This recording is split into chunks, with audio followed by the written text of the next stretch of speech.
지난달 전직 여교사가 한 살배기 아들을 동반한 채 고등학생 제자와 부적절한 만남을 가졌다, 이런 혐의로 전 남편에게서 고발을 당했는데, 하지만 검찰이 불기소 처분을 한 그런 사건이 있었습니다. 오늘 국민청원에 이 사건 당사자의 처벌을 요청하는 글이 올라왔는데요. 그런데 청원을 올린 분이 야구계의 거물급 유명 인사여서 충격을 주고 있습니다. 영상으로 보고 오겠습니다.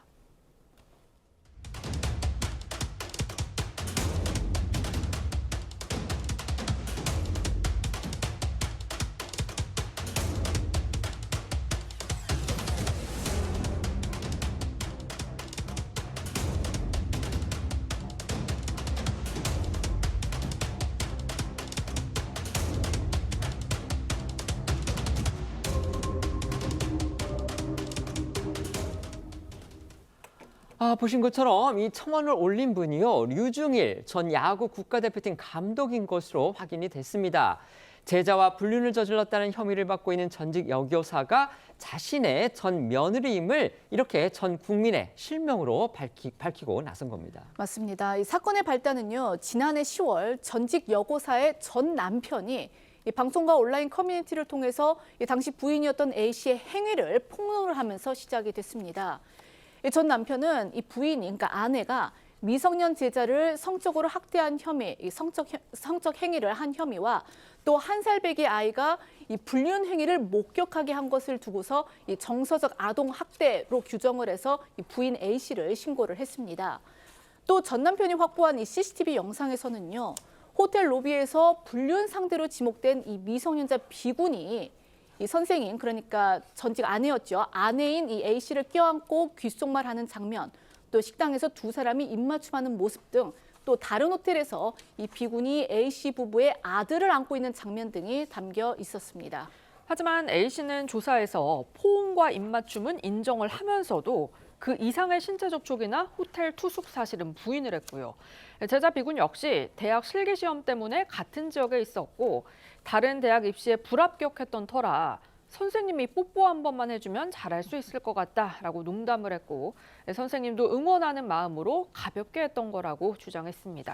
이에 검찰은 관계를 의심할 만한 정황은 확인이 되지만 B군이 만 18세가 되는 2023년 9월 이전에 성적 행위가 이뤄진 사실을 인정하기 어렵다고 판단했고요. 두 사람의 진술 등에서 아동학대가 인정될 증거가 없다고 보면서 무혐의 처분했습니다. 형사적으로 문제 삼지 않는 것으로 정리되는가 싶던 사건이 다시 수면 위로 올라온 건요, 앞서 말씀드린 것처럼 바로 오늘 류중일 전 감독이 국민청원에 올린 바로 글 때문입니다. 네, 류 감독은 오늘 국회 국민동의 청원 게시판에서 실명을 밝히며 저는 학생과 부적절한 관계를 맺은 여교사 사건의 제보자라고 밝혔습니다.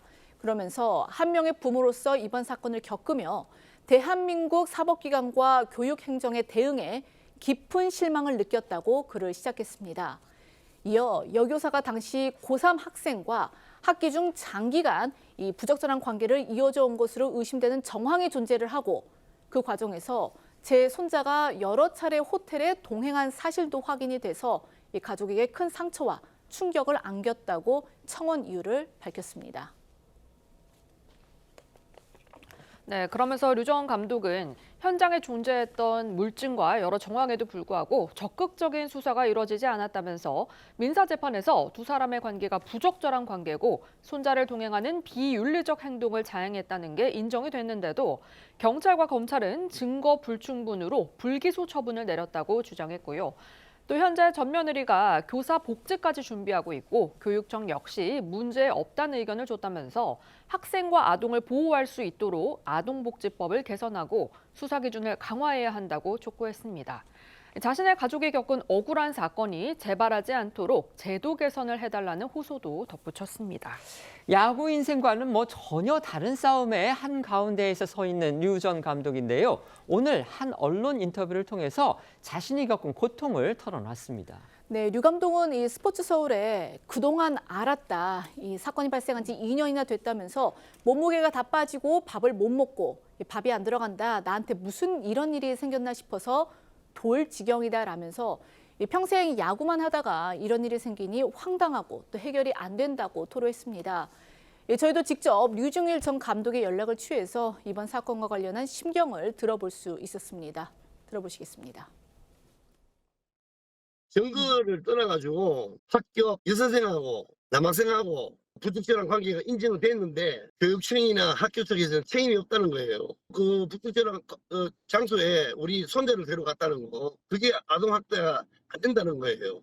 그게 이제 억울해가지고 제가 글을 쓴 거죠. 언론은 한 살으로 나오는데 그 당시 두 살 반 정도 되거든요. 인지가 안 된다는 거죠. 우리 손자가 그 상황을 인지를 못하니까 아동학대가 아니다. 그게 억울한 거죠, 저는. 그쪽에서 무조건 잘못했다, 미안하다 하면 어떻게 해결할 건데 지금 또 오해하고 있다. 용서를 구하지 않아요.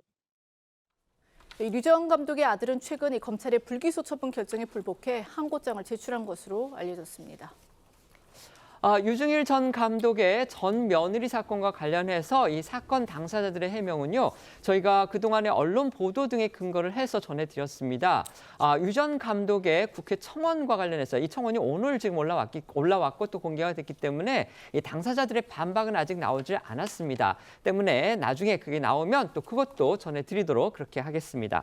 자, 패널들께 질문 드리겠습니다. 방금 전해드렸듯이요, 류중일 전 야구 국가대표팀의 감독, 정말 유명 야구 선수, 프로야구 선수였고요. 또 우리 국가대표팀의 감독까지 지낸 분인데 이 고3 학생하고 부적절한 관계를 맺은 전 며느리를 불기소 처분한 수사기관에 대해서 항의하는 글, 처벌이 필요하다. 이런 글을 국회 국민청원 게시판에 올렸습니다.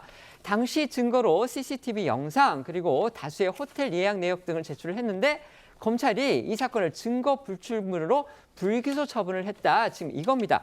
그런데 또 이제 민사 사건에서는 지금 유중일 전 감독의 그 전 아들입니다. 죄송합니다. 전 아들이 아니죠. 그 아들이 또 이겼다. 이렇게 지금 나와 있거든요. 형사와 민사의 판단이 서로 다르다. 이렇게 지금 보여지는데 어떻게 이런 또 판단을 해야 됩니까? 결국 이제 뭐 민사 재판에서 어떤 것을 다퉜는지가 가장 중요할 텐데요. 결국 형사 단계에서는 아마 이제 아동에 대한 학대, 성적 학대가 되었던 정서적 학대가 되었던 이런 혐의가 인정되는지를 아마 수사기관이 들여다봤을 것으로 보입니다.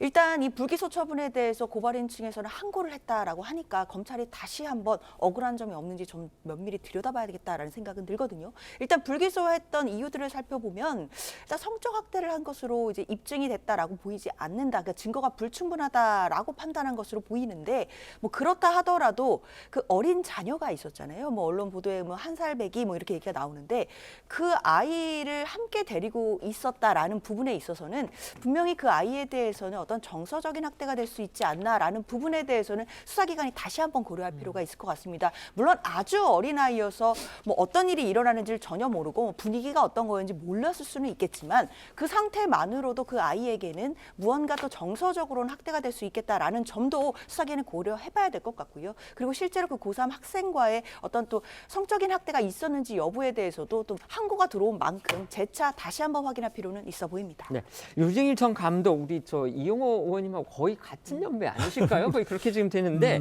저희가 이제 물론 이제 당사자들이 인정을 하지 않고 있기 때문에 좀 조심스럽기는 하지만 유중일 전 감독 같은 경우에 정말 유명하신 분이기 때문에 이렇게 실명을 다 밝히면서 오죽 고통스러웠으면 청원을 냈을까 이런 사실 짐작도 좀 들거든요. 어떻게 이번 청원 글 보셨습니까? 저도 첫 뉴스를 접하고 그 아버지로서 네. 오죽하면은 국민청원에 저렇게 청원을 올렸을까라는 생각을 했고요. 저는 뭐 형사적인 내용, 뭐 법적인 내용은 잘 모르겠습니다만 그 며느리가 교사잖아요. 네. 교사인데 그 고등학교 3학년과 하여튼 부적절한 관계를 이어왔다는 것까지는 팩트 같아요. 근데 이게 해외에서 이런 가끔 뉴스는 있었지만 국내에서 이런 일이 벌어지려고 생각을 못했는데 여하튼 더구나 그 어린아이까지도 대동하고 그런 일이 있었다고 하는데요. 그건 이제 법적으로 다툴 일이지만 그러나 적어도 교계에 있을 뿐은 아닌 것 같다. 그러니까 지금 그 시아버지가 이 부분을 본인의 여러 가지 신부를 노출해 가면서 얘기한 것은 이 사람은 교사로서 적절치 않다 이 얘기를 하고 싶은 것 같고요. 네. 사실은 한국에서 유교적인 사회에서 더구나 교사는 예전에 그런 말이 있습니다. 그 선생님의 그림자도 안 받는다고 하는 그러니까요. 일이 네, 있는데 네. 그런 네. 말이 있는데 이런 분을 어떻게 학생들이 선생님으로 스승으로 여길 수가 있겠습니까? 그런 차원에서 저는 이 부분이 좀 법을 떠나서 우리 또 가정 윤리나 여러 가지를 감안해서 본인이 조금 자숙하는, 그래서 뭐 다시 학교로 돌아가고자 하는 노력을 하는 것 같은데, 이런 부분은 지금은 좀 사회통념상 받아들이기가 좀 어려운가 아닌가, 그런 정도의 생각을 합니다. 네.